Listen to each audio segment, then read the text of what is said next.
ಇವತ್ತು ಹೇಳ್ತೇನೆ, ಚಾಮುಂಡೇಶ್ವರಿಯ ಸನ್ನಿಧಾನದಿಂದ ನಾನು ಯಡಿಯೂರಪ್ಪನವ್ರಿಗೆ ಅಧಿಕಾರ ಹಸ್ತಾಂತರ ಮಾಡಬೇಕು ಅಂತ ಇದ್ದವನು.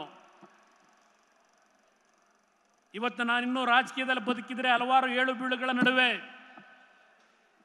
ಆ ತಾಯಿ ಮುಂದೆ ನಿಂತ್ಕೊಂಡು ಹೇಳ್ತಾ ಇದ್ದೇನೆ, ಆ ಸರ್ಕಾರದಲ್ಲಿ 20 ತಿಂಗಳವರೆಗೆ ನಾನು ಮುಂದುವರಿಯಲಿಕ್ಕೆ ಅವಕಾಶ ಕೊಡಬೇಕು ಅಂತ ಇದ್ದವನು. ನಾನು ಮಾಡದೇ ಇರೋ ತಪ್ಪಿಗೆ 15 ವರ್ಷ ನಾನು ಶಿಕ್ಷೆ ಅನುಭವಿಸಿದ್ದೇನೆ. ತಾಯಿ ಚಾಮುಂಡೇಶ್ವರಿ, ನಾನು ಈ ಮಾತನ್ನು ತಪ್ಪು ಹೇಳ್ತಾ ಇದ್ದೇನೆ, ಸುಳ್ಳು ಹೇಳ್ತಾನೆ ಇದ್ದೇನೆ ಅಂದರೆ ಆ ತಾಯಿಗೆ ಬಿಡ್ತೇನೆ ತೀರ್ಮಾನ. ಆ ತಾಯಿ ನನ್ನ ಮೇಲೆ ತೀರ್ಮಾನಕ್ಕೆ ಬರಬೇಕು.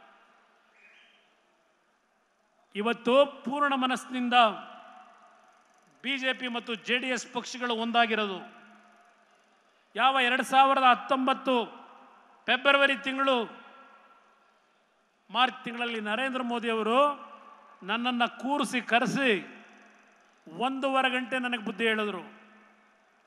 ನೀ ಇಂಥ ಒಳ್ಳೆ ಕೆಲಸಗಳನ್ನು ಮಾಡಿದ್ರು ಈ ಕಾಂಗ್ರೆಸ್ನ ಸವಾಸದಲ್ಲೇ ನಿನಗೆ ಒಳ್ಳೆಯ ಹೆಸರು ಬರ್ತಿಲ್ಲ. ಬೆಳಗ್ಗೆ ರಾಜೀನಾಮೆ ಕೊಡು, ಸಾಯಂಕಾಲ ಹೊಸದಾಗಿ ಮುಖ್ಯಮಂತ್ರಿಯಾಗಿ ತೀರ್ಮಾನ ತಗೋ. ಇದನ್ನ ಹೇಳಿದಂಥವ್ರು ನರೇಂದ್ರ ಮೋದಿ ಅವರು. ನೀವೇನು ಮಾಡಿದ್ರಿ ಸಿದ್ದರಾಮಯ್ಯನವರೇ? ನೀವೇನು ಮಾಡಿದ್ರಿ? ಹೆಜ್ಜೆ ಹೆಜ್ಜೆಗೂ ಕೊಡಬಾರ್ದು ಹಿಂಸೆ ಕೊಟ್ರಿ, ಕೊಡಬಾರ್ದು ಹಿಂಸೆ ಕೊಟ್ರಿ. ನಾನು ಅವತ್ತು ಯಡಿಯೂರಪ್ಪನವ್ರು ಮುಖ್ಯಮಂತ್ರಿಗಳಾದರು, ನಮ್ಮ ಸರ್ಕಾರ ತೆಗೆದು ಹೇಳ್ತಾರೆ ಸರ್ಕಾರ ತೆಗೆದವ್ರ ಜೊತೆ ಕುಮಾರಸ್ವಾಮಿ ಹೋಗಿ ಸೇರ್ಕೊಂಡ್ಬಿಟ್ಟವನೇ ಅಂತ ಹೇಳಿ. ನಾನು ಅವರು ಯಡಿಯೂರಪ್ಪನವ್ರು ಮುಖ್ಯಮಂತ್ರಿಗಳಾದಾಗ ಅಸೂಯೆ ಪಡಲಿಲ್ಲ. ವಿಧಾನಸಭೆಯ ಕಲಾಪದಲ್ಲಿ ನಾನು ಅವತ್ತೇನು ಚರ್ಚೆ ಮಾಡಿದೆ, ಯಡಿಯೂರಪ್ಪನವರು ನನ್ನ ಸರ್ಕಾರ ತೆಗೆದು ಮುಖ್ಯಮಂತ್ರಿ ಆದಮೇಲೆ ಕಡತದಲ್ಲಿದೆ.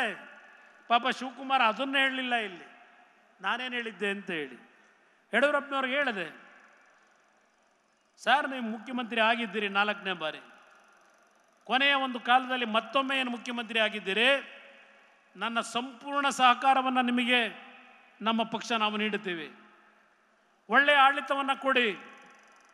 ಇದನ್ನು ನಾನು ವಿಧಾನಸಭೆಯ ಕಲಾಪದಲ್ಲಿ ನನ್ನ ಸರ್ಕಾರ ತೆಗೆದು ಯಡಿಯೂರಪ್ಪನವರು ಮುಖ್ಯಮಂತ್ರಿ ಆದಾಗ ಪೂರ್ಣ ಮನಸ್ಸಿನಿಂದ ಹೇಳಿರ್ತಕ್ಕಂಥವನು ಆ ತಾಯಿಯ ಚಾಮುಂಡೇಶ್ವರಿ ಸನ್ನಿಧಾನದಲ್ಲಿ ಈ ಮಾತನ್ನು ಹೇಳ್ತಾನೆ.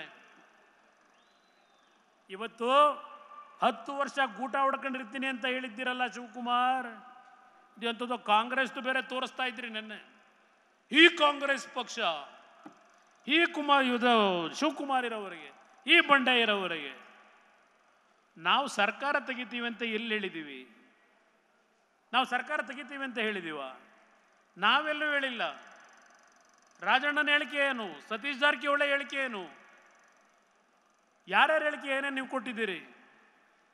ಸರ್ಕಾರ ತೆಗಿಯೋಕ್ಕೆ ನೀವು ಕಾಂಪಿಟೇಷನ್ ನೀವು ಸಿದ್ಧವಾಗಿದ್ದೀರಿ. ನಾವ್ಯಾಕೆ ತೆಗಿಬೇಕು? ಇಲ್ಲಿರ್ತಕ್ಕಂಥ ಬಿಜೆಪಿ ನಾಯಕರು ನಾವೆಲ್ಲ. ಕಾಲ ಸನ್ನಿಹಿತವಾಗಿದೆ. ಪಾಪ ಬಂಡೆಯಾಗಿ ನಿಂತ್ಕೋತಾರಂತಲ್ಲ, ಬಂಡೆಯಾಗಿ ನಮ್ಮಮ್ಮ ಇದು ಸಿದ್ದರಾಮಯ್ಯನವರಿಗೆ ಆ ಬಂಡೆಯಾಗಿ ಸಿದ್ದರಾಮಯ್ಯರ ಮೇಲೆ ಆದರೂ ಬಿದ್ದರೆ ಆ ಬಂಡೆ, ಸಿದ್ದರಾಮಯ್ಯರ ಪರಿಸ್ಥಿತಿ ಏನಾಯ್ತದೆ? ಆ ಬಂಡೆ ನಂಬಿಕೊಂಡು ಬಂಡೆ ಆಯ್ತಾರಂತೆ. ಆಮೇಲೆ ನಾನು ಶಿವಕುಮಾರ್ಗೆ ಇನ್ನೊಂದು ಹೇಳ್ತೇನೆ, ಅದು ಎಂಥದೋ 50 ಡಿನೋಟಿಫಿಕೇಶನ್ ಮಾಡಿಬಿಟ್ಟಿದ್ದೀನಿ ಅಂತ ನಾನು. ತೆಗಿಯಪ್ಪ, ಮಾಡಪ್ಪ, ಅದು ಯಾವ ತನಿಖೆ ಮಾಡ್ತೀಯ?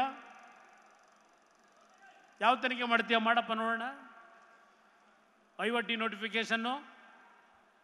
ಸುಳ್ಳು ಹೇಳೋದಕ್ಕೂ ಇತಿಮಿತಿ ಇರಲಿ. ನಿಮ್ಮ ಯೋಗ್ಯತೆಗೆ ಕಳೆದ ಚುನಾವಣೆಯಲ್ಲಿ ವಿಧಾನಸಭೆಗೆ ಬಿಜೆಪಿಯ ನಾಯಕರ ಮೇಲೆ ಇಷ್ಟೆಲ್ಲ ಅಪಾದನೆ ಮಾಡಿದ್ರಿ. ಸಿದ್ದರಾಮಯ್ಯನವರೇ, 15 ತಿಂಗಳಾಯ್ತು ನಿಮ್ಮ ಯೋಗ್ಯತೆಗೆ ಮುಖ್ಯಮಂತ್ರಿಯಾಗಿ. ಒಂದೇ ಒಂದು ನೀವೇನು ಜನಗಳ ಮುಂದೆ ಹೇಳ್ಕೊಂಡು ಹೋದ್ರಿ ಬಿಜೆಪಿಯ ವಿರುದ್ಧ, ಒಂದೇ ಒಂದು ಸಾಕ್ಷಿಯನ್ನು ಹುಡುಕಿ ಇವತ್ತು ಆ ಒಂದು ಅಕ್ರಮಗಳು ಅಂತಕ್ಕಂಥದ್ದನ್ನು ಸಾಬೀತು ಮಾಡಲಿಕ್ಕೆ ನಿಮಗೆ ಯೋಗ್ಯತೆ ಇಲ್ಲದೆ 15 ತಿಂಗಳ ಕಾಲ ಕಳೆದಿದ್ದೀರಿ.